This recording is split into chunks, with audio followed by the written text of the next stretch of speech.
ಹುಬ್ಬಳ್ಳಿ ಸಲೀನ್ ಅಹ್ಮದ್ ಅವರಿಗೆ ಸಚಿವ ಸ್ಥಾನ ನೀಡಬೇಕು ಎಂದು ಆಗ್ರಹಿಸಿ ಬೃಹತ್ ಪ್ರತಿಭಟನೆ.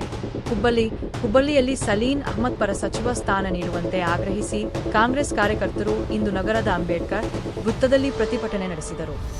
ಅಲ್ಪಸಂಖ್ಯಾತ ನಾಯಕ ಸಲೀಂ ಅಹ್ಮದ್ ಅವರು ಕಳೆದ 44 ವರ್ಷದಿಂದ ಪಕ್ಷಕ್ಕೆ ದುಡಿತಾ ಇದ್ದಾರೆ. ಅವ್ರನ್ನ ಕೂಲಿಯನ್ನು ಕೊಡಬೇಕಂತೇಳಿ ನಿಮ್ಮ ಮುಖಾಂತರ ನಾವು ಮನವಿಯನ್ನು ಮಾಡ್ತಾ ಇದ್ದೀವಿ.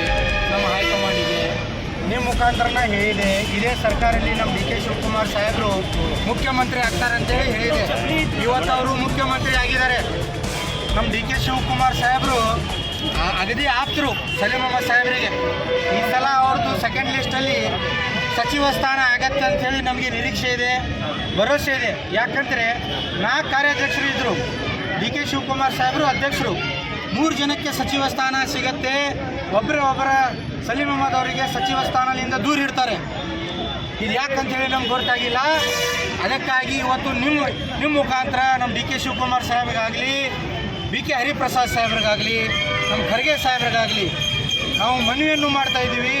ಅವರಿಗೆ ಮಂತ್ರಿ ಈ ಭಾಗದಿಂದ ಈ ಸಲ ಮಾಡಲೇಬೇಕಂತೇಳಿ ನಾವು ನಿಮ್ಮ ಮುಖಾಂತರ ಮನವಿ ಮಾಡ್ತೀವಿ. ಸಲೀಂ ಅಹ್ಮದ್ ಸಾಹೇಬರು ಎಲ್ಲ ವರ್ಗದ ನಾಯಕರು, ಕೇವಲ ಅಲ್ಪಸಂಖ್ಯಾತರ ನಾಯಕರು ಅಂತ ಯಾಕೆ ಹೇಳ್ತೀರಾ?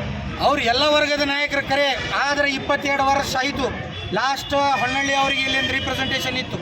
20-25 ಲಕ್ಷ ಜನ ವೋಟರ್ಸ್ ಇದ್ದೀವಿ. ನಮ್ಮ ಕ್ಯಾಬಿನೆಟಲ್ಲಿ ರಿಪ್ರೆಸೆಂಟೇಷನ್ ಇಲ್ಲ. ಪಕ್ಷಕ್ಕೆ ವೋಟ್ ಹಾಕ್ಕೊಂಡೇ ಬಂದೀವಿ, ಮುಂದೆ ಹಾಕ್ತಾ ಇರ್ತೀವಿ. ನಾವು ನಿಷ್ಠಾವಂತ ಕಾಂಗ್ರೆಸ್ ಕಾರ್ಯಕರ್ತರು. ನಮ್ಮ ರಕ್ತನಲ್ಲಿ ಕಾಂಗ್ರೆಸ್ ಇದೆ. ಆದರೆ ನಮಗೆ ರಿಪ್ರೆಸೆಂಟು ಕೂಡ ಬೇಕಲ್ರಿ, ರಿಪ್ರೆಸೆಂಟು ಕೂಡ ಬೇಕು. ಹಾಗಾಗಿ ನಿಮ್ಮ ಮುಖಾಂತರ ನಾವು ಮನವಿ ಮಾಡ್ತೀವಿ. ಉಗ್ರ ಹೋರಾಟ ಮಾಡ್ತೀವಿ, ಏನಾದರೂ ರಾಜೀನಾಮೆ ಕೊಡುವ ಏನಾದರೂ ಉಗ್ರ ಹೋರಾಟವನ್ನು ಮಾಡ್ತೀವಿ.